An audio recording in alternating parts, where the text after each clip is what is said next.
সাফ নারী চ্যাম্পিয়নশিপে নিজেদের প্রথম ম্যাচে আজ মাঠে নামবে বর্তমান champion Bangladesh.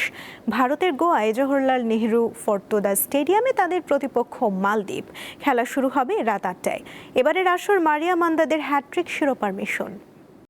Glow and lovely এখন নতুন রূপে, নতুনের মতো glowing skin. Glow and lovely renew bright.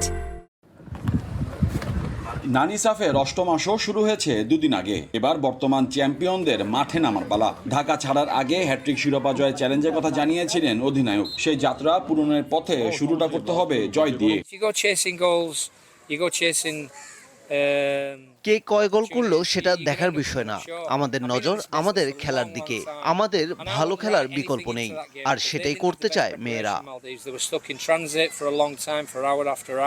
ম্যাচের আগের দিন বুধবার অনুশীলন হয়েছে মূল মাঠ ফোর্টোদা স্টেডিয়ামের পাশে ডন বস্কোতে। তা নিয়ে অবশ্য তেমন কোনো আক্ষেপ নেই দলের। মূল পরীক্ষায় ভালো করে সফল হওয়ার কথা শোনালেন অধিনায়ক। প্রত্যেকটা ম্যাচে আমাদের গুরুত্বপূর্ণ যে মিডফিল্ড থেকে যদি আমরা ভালো খেলতে পারি তো সবসময় একটা ভালো একটা রেজাল্ট হয় বা বল খেলা উপহারগুলো খুব সুন্দর হয়। সাফ নারী টুর্নামেন্টের বি গ্রুপে বাংলার মেয়েদের প্রতিপক্ষ মালদ্বীপ, যারা কিনা নিজেদের প্রথম ম্যাচে ভারতের কাছে 11-0 গোলে বিধ্বস্ত হয়েছে। আসলে টিকে থাকতে হলে তাদের চেষ্টা করতে হবে প্রাণপণ।